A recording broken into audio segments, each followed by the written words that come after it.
এটা কিতা জানেননি? এটা হচ্ছে জাম্বুরা না কিতা? আসলে না, এটা জাম্বুরা না, এইটা হইছে সাতকরা লেবু। তো এটা সিলেট ছাড়া কোনো জায়গাত পাওয়া যায় না। সিলেটের মানছে আপনি দুনিয়াতে আর কোনোখানে পাইতেন না। সিলেটের মানছে এটার হাত করা লেবু। আচ্ছা যাই হোক, এটার যার আইন্দাম, এটার যে হদ, এটার হদ যে পাইছে হে কোনোদিনও বলতো না, বা মানে বারবার রানতো চাইবো, বারবার আইন্দা খাইতো মন চাইবো এর।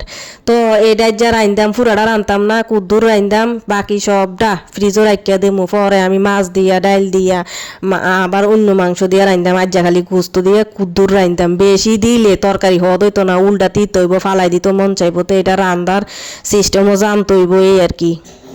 তো কুদ্দুর গরুর গোস্ত বালা করে ধুয়ে দুসনাত লইয়া লইছি ফানি জরনের লেগিয়া। ফানি যদি না জইরা ফইরা যায় তইলে কষানিটা বেশি ভালো হইতো না। কষানি যাতে ভালো হয় ফানি জইরা যায় লেগে লইছি।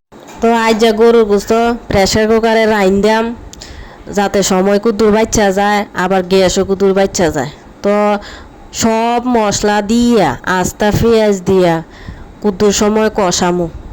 এরপরে প্রেসার কুকারে ডাকনা দিয়া চুলার ভিতরে দিয়া দিমু। 4-5টা সিটি বাজলে বা 2-3টা সিটি বাজামু, বেশি বাজাইতাম না। বেশি সিটি দিলে বেশিক্ষণ যদি রাহি তাইলে নরম হয়ে যাব গোস্ত। তো প্রেসার কুকার থেকে ডাইলা দিছি গোস্তটি কড়াইয়ের ভিতরে ডাইলা অহন কতক্ষণ রান্তাছি। এখন দিয়ে দিতেছি আলু। আলু না দিলে আমার আবার হয় না, গোস্তর লগে আলু লাগে।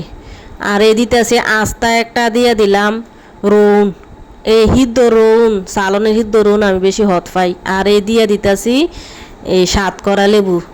এই সালনের আসল হদে হইছে এই সাতকরা লেবু।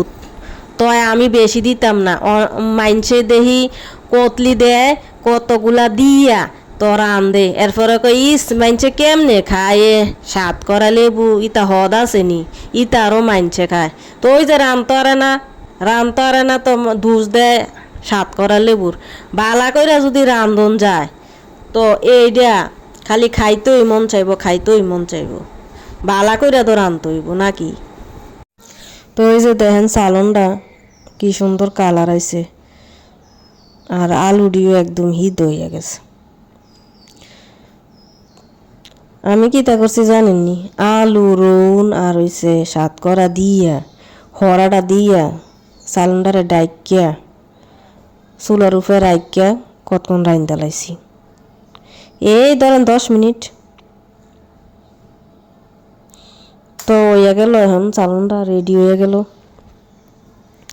তো আপনারা একটা কথা কই, আমি কিন্তু অন্য সময় যখন রান্ধি গরুর গোস্ত আমি কিন্তু টক দই দেই, এরপরে দুধ দেই, গাভীর দুধ অথবা পাউডার দুধ দেই গোস্তর হদ বাড়ানোর লাগে। আজ যে কিন্তু এসব কিছু দিছি না, কি এর জানেনি? কারণ হয়েছে আমার এই যে সাতকরা লেবু দিছি আমি, ওইটা একাই 100 এই সালনের হদ বাড়ানোর লাগিয়া।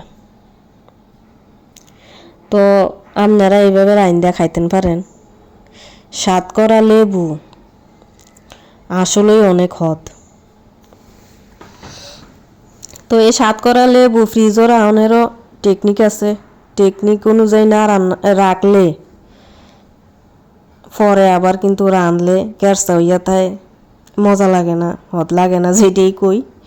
তো টেকনিক অনুযায়ী রাখতে হয়। আবার অনেকে হুগাইয়াও রাখে পরে রান্ধনে লেগিয়া, কারণ ফুরাটা তো আর রান্ধন যায় না একলগে। ফুরাটা দিলে বা বেশি দিলে তরকারি তিতা হইয়া যাইব, আর উল্টা হালাই দেওয়া লাগবো তরকারি আর হদ লাগতো না। তো যাই হোক, সিস্টেম অনুযায়ী যদি আপনারা রান্ধেন তো এটার যে হদ, আসল যে হদ, এটা আপনারা পাইবেন।